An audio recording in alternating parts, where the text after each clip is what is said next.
महाराज सौनकादिक ऋषियों ने सूत जी महाराज से प्रश्न किया, महाराज जो परीक्षित जी हैं, परीक्षित जी महाराज का जन्म कैसे हुआ?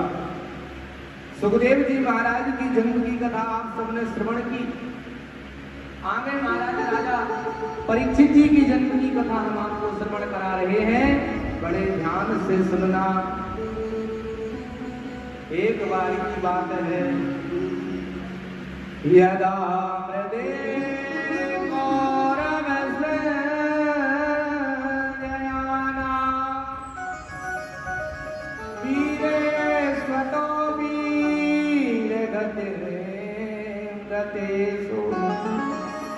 प्रकोदरा वेदगदा विमर्शा वग्नोरोदन दे धृतराष्ट्रपुत्रे।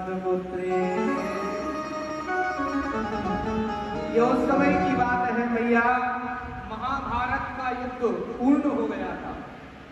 जब महाभारत का युद्ध पूर्ण हुआ, दुर्योधन दयनीय स्थिति में युद्ध भूमि में पड़ा हुआ है। भीम ने जंघा तोड़ दी, युद्ध भूमि में पड़ा हुआ है दुर्योधन। और महाराज अपने जो किए हुए बुरे कर्म हैं उनको याद कर रहा है। देखो, व्यक्ति के जब प्राण निकलने वाले होते हैं ना, उसको जीवन पर्यंत किए गए पूर्ण कर्मों का महाराज ध्यान आता है। अच्छा, दुर्योधन को महाराज आज सब याद आ रहा था। आज दुर्योधन युद्ध भूमि में पड़ा था कि अश्वत्थामा वहां आया। अश्वत्थामा गुरु द्रोणाचार्य का पुत्र है। अश्वत्थामा ने आकर के दुर्योधन से कहा, अरे दुर्योधन, अगर तुमने हमें पहले ही सेनापति बना दिया होता ना, तो आज ये दिन तुम्हें देखना ना पड़ता। जो दिन तुम्हें आज देखना पड़ रहा है, आज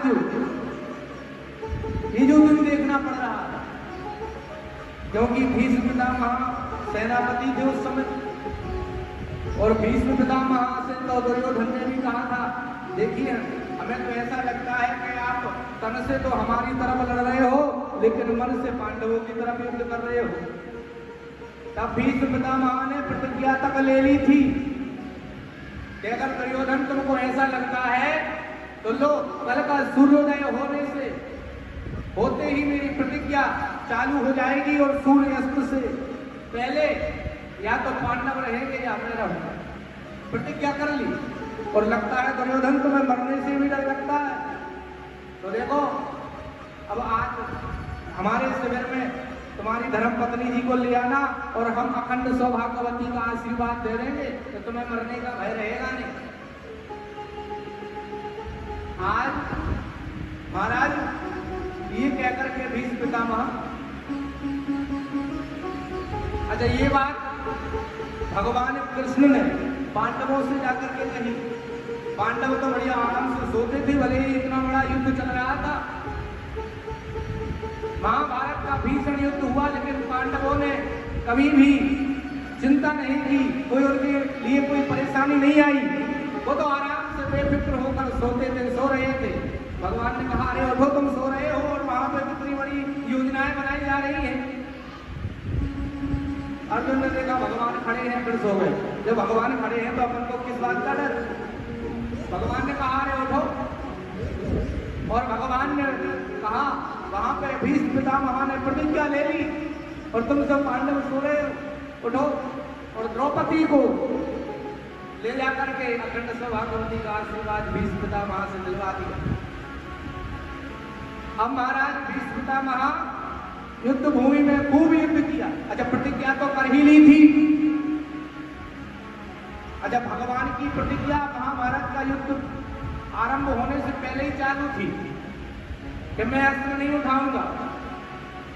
और भीष्म पितामह ने भी उस समय भी एक और प्रतिज्ञा की थी कि मैं आपसे अस्त्र उठवा के रहूंगा।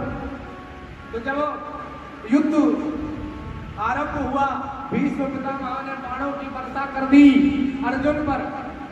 अब जब अर्जुन के हाथ से गांडीव गिर गया, अब तो अर्जुन के हाथ में अस्त्र शस्त्र नहीं। जब भीष्म पितामह ने बाण को चढ़ाया, भगवान रथ से उतरे और रथ का पहिया एक पड़ा था उसको उठा लिया, और जैसे ही रथ के पहिए को भगवान ने उठाया, अब तो महाराज भीष्म पितामह भी रथ से उतरे और चरणों में आकर के गिर गए। बोले बस बस प्रभु, हम तो यही चाहते थे। आज भगवान ने अपनी प्रतिज्ञा तोड़ दी, पृथ्वी हिल गई, पृथ्वी कांपने लगी। पृथ्वी क्यों कांपी? पृथ्वी इसलिए कांपी, पृथ्वी ने सोचा भगवान तो प्रतिज्ञा करके भूल जाते हैं। भगवान ने एक प्रतिज्ञा हमसे भी की है कि हम अधर्म को नष्ट करेंगे, धर्म की स्थापना करेंगे। और देखो, एक प्रतिज्ञा भगवान ने की थी कि मैं अस्त्र नहीं उठाऊंगा, और आज अस्त्र उठा लिया। कहीं ऐसा ना हो ये प्रतिज्ञा तोड़ दी, ऐसे ही कहीं हमारी भी तोड़ दे। पृथ्वी कांप गई। भगवान का एक महाराज कंधे से महाराज वस्त्र गिरा, और आज दुपट्टे ने पृथ्वी से कहा ये तो भगवान लीला कर रहे हैं अपने भक्त की, क्योंकि भगवान अपने भक्ति की प्रतिज्ञा के लिए अपनी खुद की प्रतिज्ञा को तोड़ दिया करते हैं। ये भगवान का स्वभाव है। आज भीष्म पितामह की प्रतिज्ञा को पूरा करने के लिए भगवान ने अपनी प्रतिज्ञा तोड़ दी, और वो भीष्म पितामह ऐसे हैं। आज दुर्योधन से अश्वत्थामा कह रहे हैं, अगर तुमने उन भीष्म पितामह को सेनापति ना बनाया होता और हमें बना दिया होता दुर्योधन, तो आज तुम्हें ये दिन न देखना पड़ता। दुर्योधन ने बोला तो अब क्या करें भैया, अब जो होना था वो तो हो ही गया, अब क्या हो सकता है। अश्वत्थामा बोले अभी भी कुछ नहीं बिगड़ा, अभी भी अगर तुम चाहो तो हमें सेनापति बनाओ, देखो हम क्या करते हैं। अश्वत्थामा ने जब ये कहा, दुर्योधन का हाथ पैर से रक्त बह रहा था, खून। आज अपने खून को अंगूठे पे लगाया और तिलक कर दिया अश्वत्थामा का, जाओ आज तो तुम सेनापति। अब देखो, कुछ लोग पद के इतने भूखे होते हैं उनको केवल पद मिल जाए। अब सेना तो है नहीं, न जाने काय के पति बन गए अश्वत्थामा, सेना तो सारी मारी गई। आज जैसे ही अश्वत्थामा को तिलक लगाया दुर्योधन ने, अब तो अश्वत्थामा ने दुर्योधन से कहा, सुनो, सूर्योदय होने से पहले पांचों पांडवों के सिर काट के ले आऊंगा। दुर्योधन बोला एक का भी तो अभी तक काट नहीं पाए, इतना बड़ा युद्ध हो गया, पांचों के ले आओगे? बोले ले आएंगे। रात का समय, आज दुर्योधन से इतना कहकर के अश्वत्थामा चल पड़ा। अश्वत्थामा वहां गया जहां पांडव लोग सोया करते थे, जिस शिविर में पांडव शयन करते थे, वहां आज अश्वत्थामा चल पड़ा। लेकिन देखो, जाको राके साइया मार सके ना कोई, बालहु बाको है ना सके, चाहे सो जग बैरी। भगवान जिनके साथ उनका कोई बाल बाका हो सकता है, आज भगवान ने पांडवों को दूसरी ओर ले गए। पांडवों से कहा, अरे सुनो पांडवों, आज विजय की रात्रि है और आज तो हमें और आपको खूब उत्सव से जागना चाहिए, जागरण करना चाहिए। चलो कहीं घूम करके आते हैं। और आज भगवान पांडवों को लेकर के चले गए। लेकिन जिस स्थान पर पांडव सोया करते थे ना, उसी स्थान पर पांडवों के पुत्र आकर सो गए, लेट गए। पांडवों के पुत्र भी पांडवों की तरह दिखते थे। आज जैसी रात्रि के समय में अश्वत्थामा आया और पांडवों के पुत्रों को पांडव समझ करके पांचों पांडवों के पुत्रों का सिर अलग कर दिया धड़ से। और दुर्योधन को कैसे विश्वास होगा, कैसे बताऊंगा। एक कोठरी में पांचों पांडवों के पुत्रों के सिर को रख लिया और पांडवों के पुत्रों के सिर को रख करके आज अश्वत्थामा चल पड़ा। आज दुर्योधन से कहा, अरे देखो दुर्योधन, सुबह होने से पहले ही मैंने को पांचों पांडवों के सिरों को ले आया। दुर्योधन ने कहा, अरे वाह, इतना वीरता का काम कर दिया, क्या सही बात है, लाओ लाओ दिखाना। आज जैसे ही कहा अश्वत्थामा ने, लो देखो, और जैसे ही अश्वत्थामा ने वो पोटली को दिया, दुर्योधन ने हाथ से देखा तो ये सब नरम नरम सिर थे। आज जब गौर से दुर्योधन ने देखा तो समझ गया ये भैया पांडव नहीं, ये पांडवों के पुत्रों के सिर हैं। अरे दुर्योधन, आज अश्वत्थामा बोला गौर से देखो। दुर्योधन बोला हमने देखा गौर से, ये पांडवों के पुत्र हैं। आज दुर्योधन अश्वत्थामा से बोला ये तुमने क्या कर दिया? अरे अब हमारे कुल में तो कोई पानी देने वाला बचा नहीं, कम से कम यही बालक हमारे थे, यही हमको पानी देते तो तुमने तो इनका भी ये हाल कर दिया। और वैसे भी इनसे हमारी कोई शत्रुता थोड़ी थी। अरे हमारी दुश्मनी तो इन पांडवों से थी, पांडवों के पुत्रों ने हमारा क्या बिगाड़ा था?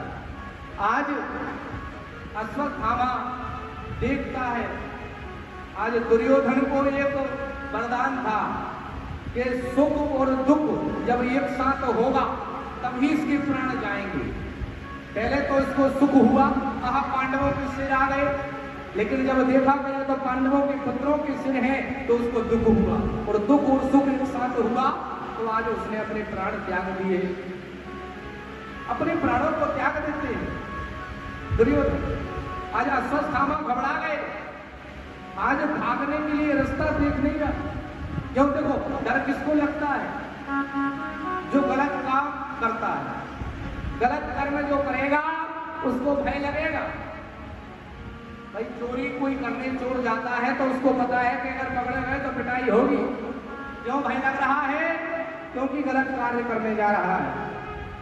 जब जब व्यक्ति गलत कार्य करता है उसको भय लगता है। आज दुर्योधन भी भयभीत हो रहा, अश्वत्थामा। आज अश्वत्थामा भयभीत हुआ महाराज। जैसे ही अश्वत्थामा को आज भयभीत हुआ और मन में विचार आया कि पांडव मुझे छोड़ेंगे नहीं, और पांडव से बचने के लिए भागने लगा। सुबह का समय हुआ, आज कुंती द्रौपदी ने देखा कि आज पुत्र होते नहीं, बड़ा समय हो गया। आज जब पांडवों के शिविर में जाकर के देखा तो पांचों पांडव पुत्रों के धड़ पड़े हुए थे।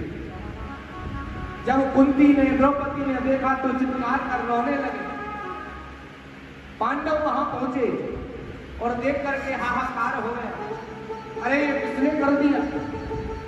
अश्वत्थामा को मारने के लिए यहां पर अर्जुन ने प्रतिज्ञा भी की, सूर्य अस्त से पहले मैं उसको लेके तुम्हारे चरणों में डाल दूंगा, विलाप ना करिए।